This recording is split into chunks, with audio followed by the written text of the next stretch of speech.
অনেক বড়, অনেক সুন্দর বাড়ি আছে, তাই বাইরে থাকলে সেই বাড়ির জন্য মন খারাপ করে না সেই বাড়িতে থাকা মানুষগুলোর জন্য মন খারাপ করে? আজকে সেটা নিয়েই কিছু কথা বলবো এখানে। তা তার আগে আমি বলবো যে আমার পাশে থাকা বেল আইকনটা একটু প্রেস করে দিতে আর আমার চ্যানেলটাকে একটু সাবস্ক্রাইব করে দিতে বন্ধুরা।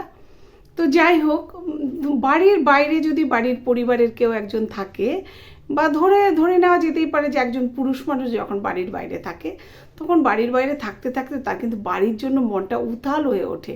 সে ভাবে কতক্ষণে বাড়িতে যাব। তো এখানে কি সত্যি শুধু বাড়ির জন্য না বাড়ির মানুষগুলোর জন্য? আসলে তো সে চায় যে বাড়িতে যাব, বাড়িতে গিয়ে কখন মায়ের একটু স্নেহ পাবো, বাবার একটু ভালোবাসা পাবো, স্ত্রী থাকুক বা না থাকুক বা বাড়িতে আর যারা থাকবে তাদের ভালোবাসাটা কেমনি পাবো, বা সন্তান থাকলে তাকে কী করে একটু কোলে নেব, তাকে একটু আদর করব, তাকে একটু ভালোবাসবো, তাকে নিয়ে কোথাও একটু ঘুরতে যাব, কতক্ষণে হবে এটা? সবসময় কিন্তু তার মনটা এটাই চায়।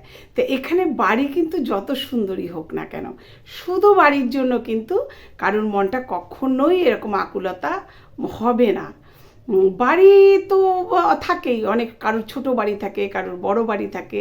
সে ছোট বাড়ির জন্য বাড়িতে থাকা মানুষগুলোর থেকেও যদি সেই সেই ভালোবাসা যদি থাকে তাহলে কিন্তু তখনই মানুষের বাড়িতে যাওয়ার জন্য সে আকুলতা আসে।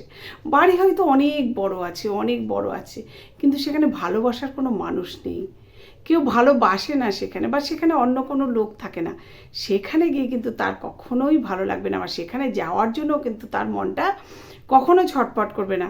কারণ সেখানে গেলে তো সে কাউকে পাবে না, সেখানে গেলে তাকে ভালোবাসার সেখানে কেউ নেই, তার কাছে আসার কেউ নেই, তার মনের কথা শোনার কেউ নেই। তাই সেখানে গিয়ে অত দামি দামি বাড়িতে গিয়ে ঝা চকচকে বাড়িতে গিয়ে তার তো ভালো লাগবে, তার তো দম বন্ধ হয়ে আসবে সেখানে। সে একা কী করে থাকবে, কতক্ষণ থাকবে? তাই বাড়িতে ফেরা মানেই কিন্তু বাড়িতে যে মানুষগুলো আছে তাদের কাছে ফেরা। আমরা সবাই মুখে বলি ঠিকই যে ইস কতক্ষণে বাড়িতে যাবো আর কতক্ষণে বাড়িতে গিয়ে একটু বসবো। বাড়ি মানে কি? বাড়ি মানে বাড়ির মানুষদের কাছে গিয়ে বসবো।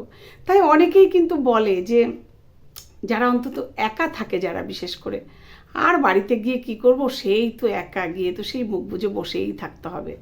সত্যি তো তাই, বাড়িতে যদি কেউ না থাকে সেখানে সে তো একা। সেই ইট কাঠ বাড়ি মার্বেল পাথর, তার মধ্যে নিজে কি করে, নিজে তো অসহায় তখন, কেউ নেই যার পাশে। তাই আমার কিন্তু মনে হয় যে আমরা যতই বাড়ি বাড়ি মুখে বলি না কেন, আসলে কিন্তু বাড়ির জন্য আমাদের মনটা নয়।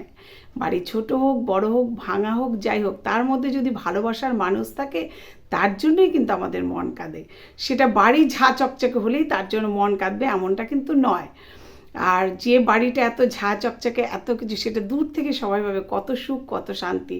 বাড়িতে যদি লোকজন না থাকে তখন সেই বাড়িটা কিন্তু বাইরের লোকের কাছে ঝা চকচকে মনে হলেও যার বাড়ি, যে একা থাকে তার কাছে সেটা মানে ওই বাইরের লোকের কাছে যদি পূর্ণিমার চাঁদ বলে মনে হয়, তার কাছে কিন্তু সেটা ঝলসানো রুটির মতোই।